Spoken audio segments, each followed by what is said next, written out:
You are standing alone in a quiet office corridor after a difficult meeting. The fluorescent lights hum overhead. Your colleagues have already left, their voices fading down the stairwell, and you are still here, holding your notebook against your chest, replaying what you said and what you did not say. There is a small ache in your throat, not from anger, but from the effort it took to stay composed when you wanted to defend yourself, to explain, to push back. You kept your promise to yourself. You stayed measured. You did not interrupt. You did not raise your voice. And now, in the silence, you are wondering if that discipline cost you too much, or if it was the only way to keep your self-respect intact. Tonight, let's sit with that question. Let's talk about what it means to hold yourself steady, not because discipline makes you colder, but because it might be the kindest thing you can do for the person you are trying to become. Discipline and self-respect are often spoken about as if they are the same thing, but they are not quite identical. Discipline is what you practice. Self-respect is what you feel afterward. And the gap between the two can be confusing, especially on days when you did the hard thing and still feel tired, still feel overlooked, still feel like no one noticed. You kept your voice calm in that meeting. You did not lash out. You listened even when you disagreed. And now you are alone in this hallway, wondering if anyone saw the effort that took, or if it even mattered. That is the moment many people search for something to hold on to.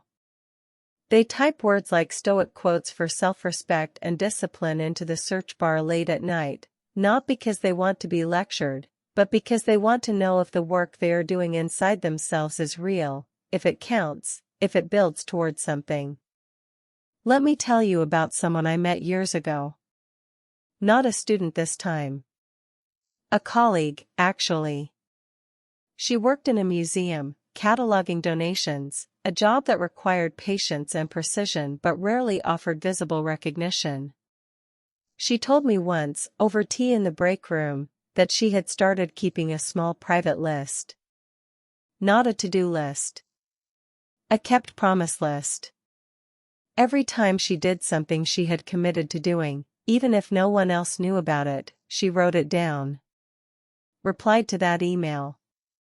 Did not complain in the meeting. Took the longer route home to avoid the argument. It was not about productivity.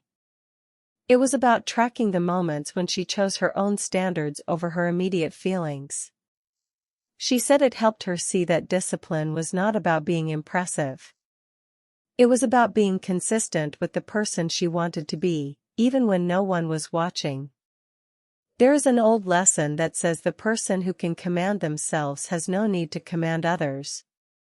It is not about control in the harsh sense. It is about the quiet dignity that comes from knowing you kept your word to yourself.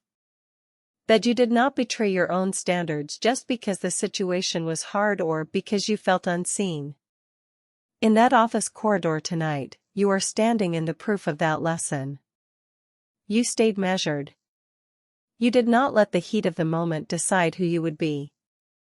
And even though it feels lonely right now, even though you wish someone had noticed, the truth is that you noticed. You were there. You saw yourself make the choice. That is where self-respect begins. Not in applause.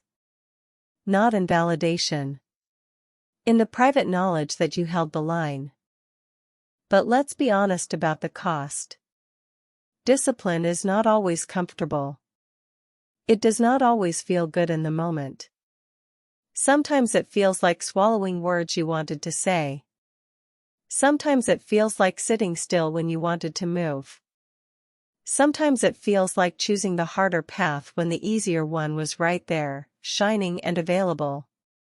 And that is why so many people search for Stoic wisdom late at night. They want to know if this effort is worth it.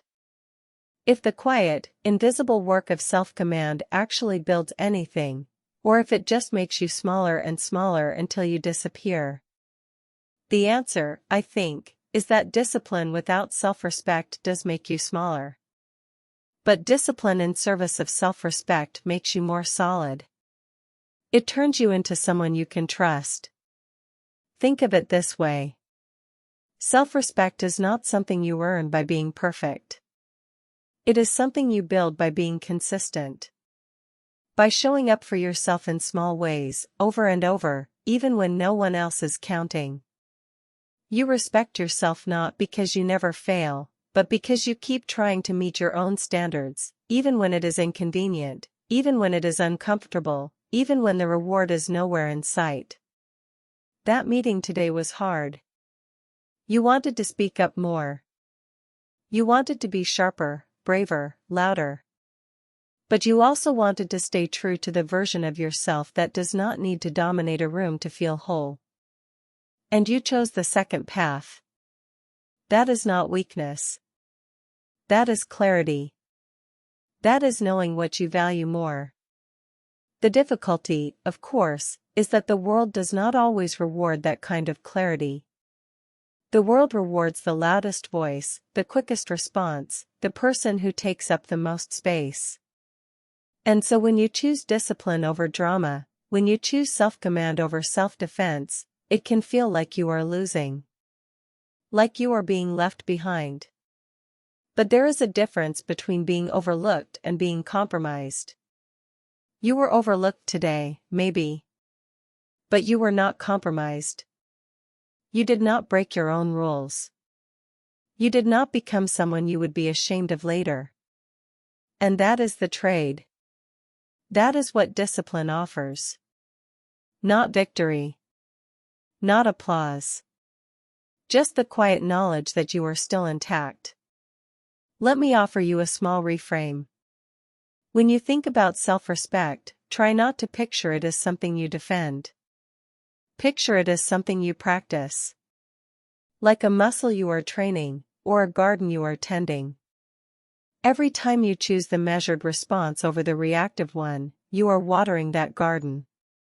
Every time you keep a promise to yourself, even a small one, you are adding to the soil. It does not bloom overnight. It does not announce itself. But over time it becomes the ground you stand on. And that ground holds you steady, even when everything else is shifting. There is a line I have always found useful. It goes something like this. The person who respects themselves does not need the respect of others to feel whole. That does not mean you do not want recognition. It does not mean you do not deserve it. It just means that your sense of worth is not hostage to other people's attention. You are building something more durable than approval. You are building integrity. And integrity is what allows you to walk out of that difficult meeting, alone in the corridor, and still feel like you did the right thing. Not because it felt good, but because it was true. So what do you do now, standing here in the hum of the fluorescent lights, holding your notebook, feeling tired and unseen? You do the next small thing. You walk to the elevator. You press the button. You go home. You do not rehearse what you should have said. You do not draft the email you will never send.